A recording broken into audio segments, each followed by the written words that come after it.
সুস্থ হয়ে ফের রাজনীতির মাঠে ফিরলেন জামাতের আমির ডাক্তার শফিকুর রহমান। প্রায় ১.৫ মাস পর জনসম্মুখে এসে কথা বলেছেন তিনি।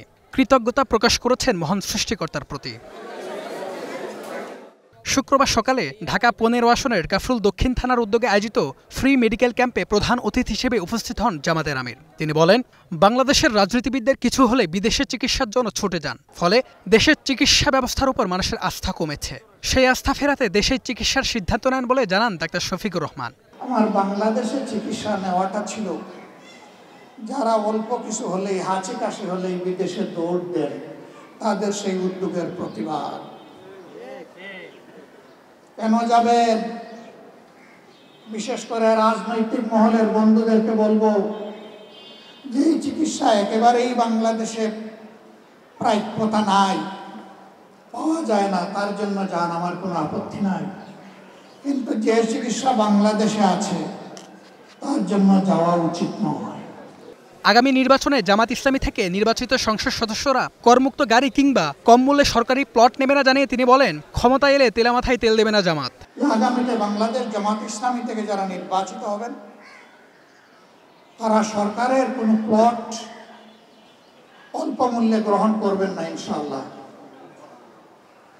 বিনা ট্যাক্সের গাড়ি চড়বেন না ইনশাআল্লাহ। এও বলেছি, সরকারের দেওয়া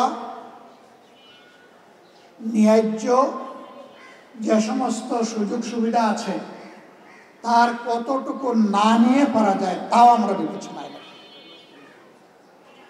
একদিকে আমরা বলবো জনসভাকে ইবাদত মনে করি, আরেকদিকে জনসভাকে খেত মারার হাতিয়ারে পরিণত করব। জামাত ইসলামী এটা করবে। আমরা ইনশাআল্লাহ তেলা মাথায় তেল দেব না। তেলের অভাবে যার চামড়া ফেটে গেছে তার গায়ে একটু তেল মালিশ করার চেষ্টা করবো ইনশাআল্লাহ। এদিকে বিনামূল্যে বিশেষজ্ঞ চিকিৎসকদের পরামর্শ পেয়ে খুশি রোগীরা। টাকা দিয়ে অনেকে মেডিসিন কিনতে পারে না, ডাক্তার দেখাতে পারে না। এই চর্মরোগ বিশেষজ্ঞ বা শিশু বিশেষজ্ঞ যারা এখানে বসেছে, এদের দেখাইতে গেলে দেখা যায় যে ১,০০০ টাকা ভিজিট দিয়ে দেখাইতে হয়, আর এখানে তো সম্পূর্ণ ফ্রি।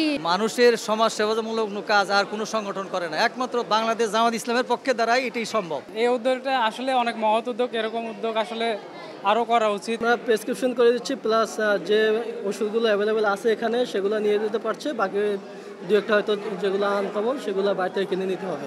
এই ধরনের মেডিকেল ক্যাম্প আরও যেন ভবিষ্যতে আরও যেন বেশি বেশি করে হয়, এই জন্য তারা বলেছেন। এবং তাদের একটাই দাবি ছিল যে বাংলাদেশের স্বাস্থ্যসেবা আরও সহজলভ্য করা, এবং এই মেডিকেল ক্যাম্পগুলো যেন একদম প্রত্যন্ত গ্রাম অঞ্চলে যেন প্রান্তিক জনগোষ্ঠীর মধ্যে যেন পৌঁছে যায়। এই কর্মসূচি থেকে নতুন বাংলাদেশ বিনির্মাণে জনগণকে পাশে চাইলেন জামাত নেতারা। HM Imran Hossain, star news, Dhaka.